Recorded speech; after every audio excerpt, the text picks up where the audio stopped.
টিউলিপের সাথে সাক্ষাৎ করতে আপনার কেন এত আপত্তি?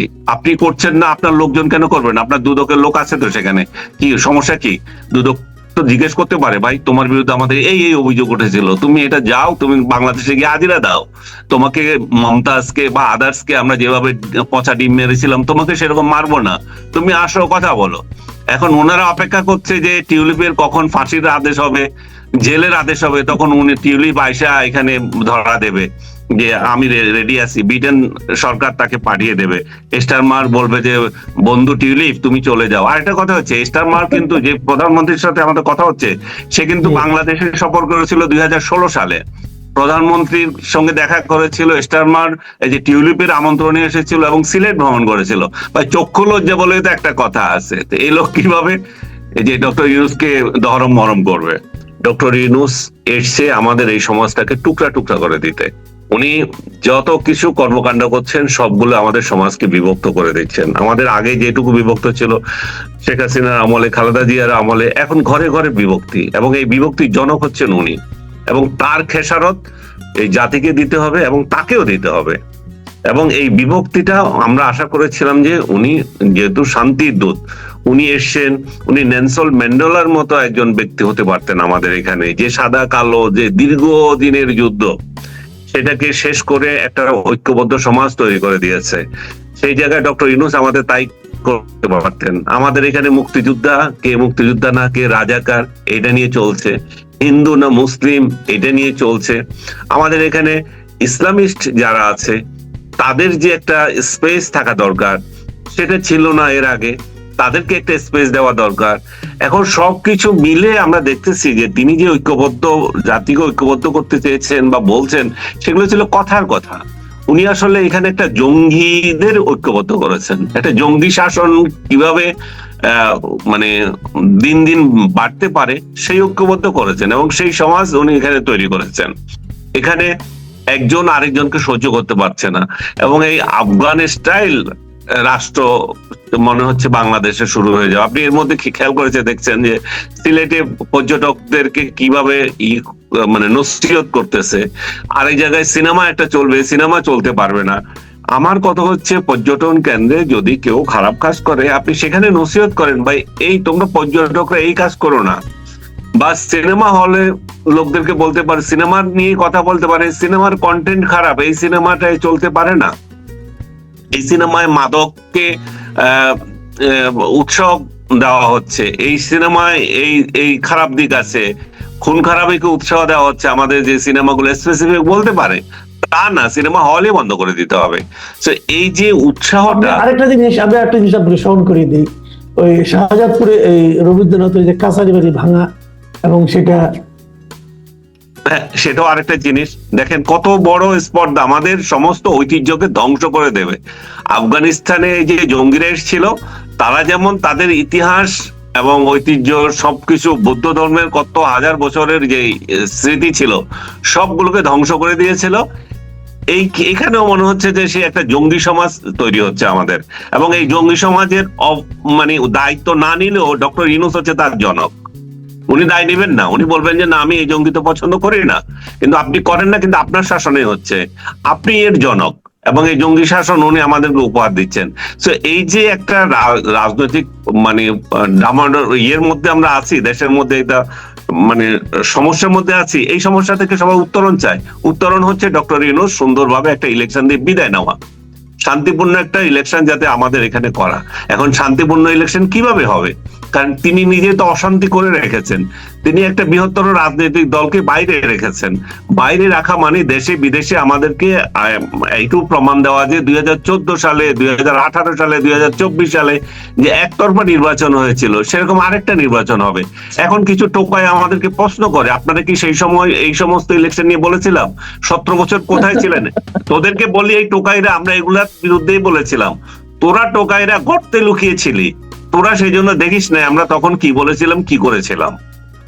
যাক, এই টোকাইদের যন্ত্রণা থেকে দেশ রক্ষা পাওয়ার জন্য, মানুষ যাতে রক্ষা পায়, আমরাও একটা পরিত্রাণ যাতে পেতে পারি, সেই জন্য এই বৈঠক, এই ইলেকশন খুবই গুরুত্বপূর্ণ। এবং এই বৈঠকে অবশ্যই ইলেকশনের ডেট নিয়ে কথা হবে, সংস্কার নিয়ে কথা হবে, বিশেষ করে বড় বড় যে সংস্কারগুলো আপনি জানেন যে এর মধ্যে সংস্কার এবং ডক্টর ইউনূস ওইখানে যখন আছেন আর বিএনপি নেতাকেও হেল্প করার জন্য খসরু সাহেব গিয়েছেন, আমি মনে করি যে সেখান থেকে একটা ফলপ্রসূ বিষয় বেরিয়ে আসবে। তবে এই বৈঠকের সবচেয়ে আলোচিত মানে ঘটনা যেটা দুইটা হবে মনে হচ্ছে আমার, সেটা হচ্ছে ডক্টর ইউনূস কিভাবে সুন্দর ইলেকশন দিয়ে শান্তিপূর্ণভাবে বিদায় নিতে পারেন। উনি তো এদেশে থাকবেন না, এদেশে তো ওনার মানে জায়গা হবে না, এটা উনি খুব ভালো করে জানেন। তো উনি যখন চলে যাবেন, ওনার প্রতিষ্ঠানগুলো যেগুলো উনি এখন ক্ষমতায় এসে বানিয়েছেন, এত কোটি টাকার কর মাফুক, এই যে দারিদ্র তহবিল থেকে 700 কোটি টাকা নিজের ফান্ডে নিয়ে যাওয়া, তারপরে জেল মুক্তি, যা যা করেছেন, এই যে আদম ব্যবসা, মানে দুনিয়াতে এরকম কোন রাষ্ট্রপ্রধান আমি সরকার প্রধান আমি দেখি নাই ক্ষমতায় এসে তার লোভের মাত্রা এত লিপসা এই পর্যায়ে যেতে পারে। এই নাকি আমাদের নোবেল লরিয়েট, তার যে চিন্তা, তার যে লিপসা, ক্ষমতা লিপসা এবং যে অর্থ লিপসা, এগুলো তো, এবং বলবে যে না এগুলো তো উনার নামে না, এগুলো ট্রাস্টের নামে না। তো আপনার কেন দরকার এই ব্যবসাগুলো? ট্রাস্টের নামে হোক আর যে নামে হোক, আপনার কেন এগুলো দরকার হয়ে গেছে? তো উনি এই সম্পদ কিভাবে রক্ষা করবেন তার একটা গ্যারান্টি উনি নেবেন, উনি কিভাবে বাঁচবেন তার একটা গ্যারান্টি নেবেন, যেটা 1/11 এর সময় মঈনুদ্দিন ফখরুদ্দিন নিয়েছিল শেখ হাসিনার গভর্নমেন্ট থেকে।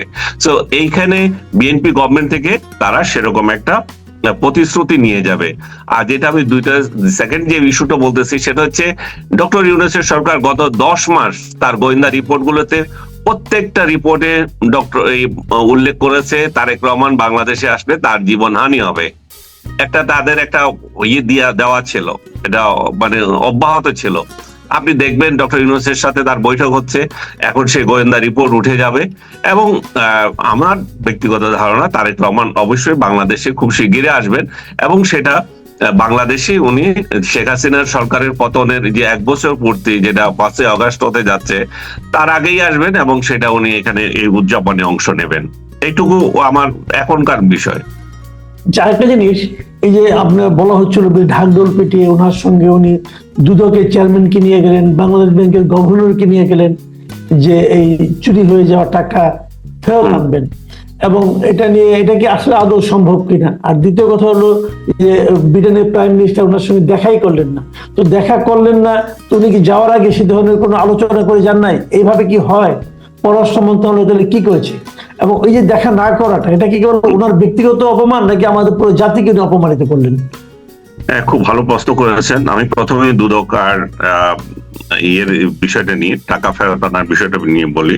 এটা খুবই একটা ভালো উদ্যোগ উনি যে নিয়েছেন। বাংলাদেশ থেকে যে বিদেশে টাকা পাচার হচ্ছে, সেই টাকা, এবং এর আগেও ছিল শেখ হাসিনা, আপনি খেয়াল করবেন যে শেখ হাসিনা বিএনপি নেতাদের বিরুদ্ধে এই জন্য অভিযোগ করেছিল তারা কোটি কোটি টাকা বাইরে পাচার করেছে, ইনক্লুডিং তারেক রহমানের বিরুদ্ধে।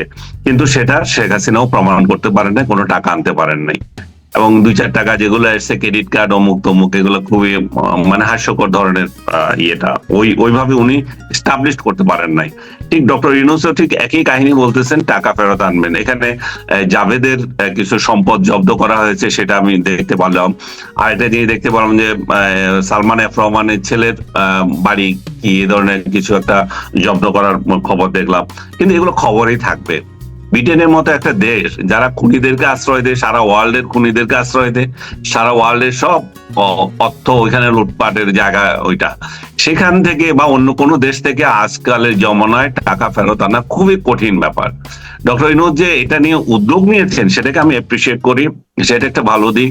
উনি দুদকের চেয়ারম্যান আব্দুল মমিন সাহেবকে নিয়ে গেছেন, উনি গভর্নর হাসান সাহেবকে নিয়ে গেছেন, তারা দুইজনই ভালো করছেন, এখন তাদের একটা সুনাম আছে। তো সেই সুনামের কাছ থেকে তারা যে ব্রিটেনের যে তাদের কাউন্টারপার্ট বলবো না, যে যারা ইন্টেলিজেন্সে কাজ করছে এই ধরনের কর্মকাণ্ড নিয়ে, টাকা উদ্ধার নিয়ে, তাদের কাছ থেকে অভিজ্ঞতা অর্জন করতে পারছেন এখানে, এবং কিভাবে এদেরকে টাকা আনা যায় সেই উদ্যোগটা নিয়েছেন। আমি সেটাকে সাধুবাদ জানাচ্ছি। কিন্তু আমাদের দেখতে হবে যে এই যে টাকা পাচার, এটা তো একটা চলমান প্রক্রিয়া। এটা তো আসলে রোধ হবে না, এটা কোনোদিনও রোধ হবে না। কেন হবে না? কারণ আমি যদি এই দেশে শান্তিপূর্ণভাবে বসবাস না করতে পারি, আমি কোথায় যাব? আমি তো একটা আশ্রয় খুঁজবো। সেই আশ্রয়টা কোথায়? সেই আশ্রয়টা একটা সেফ হোম, আমি যাব, আমার ছেলে, আমার মেয়ে, আমার পরিবার, আমরা সব চাইবো। বাংলাদেশে যে দুর্নীতিবাজ গুলো, বড় বড় দুর্নীতিবাজ, তারা তো আমাদের এই দেশ থেকে টাকাটা নিয়ে এসে সেফটির জন্যই নেই। তারা যে সুখে নিয়ে শখে নিয়ে গেছে তা না, তাদের অনেকেই তো এই সেফটির জন্য নিয়ে গেছে। কারণ যখন সরকার পরিবর্তন হবে, আপনি যখন বাড়িতে আগুন লাগিয়ে দেবেন, আপনি যখন মানুষের জনজীবন বিপর্যয় করে দেবেন, আপনি ঘরে ঘরে একটা কেওয়াজ লাগিয়ে দেবেন, তখন এই লোকগুলো কোথায় যাবে?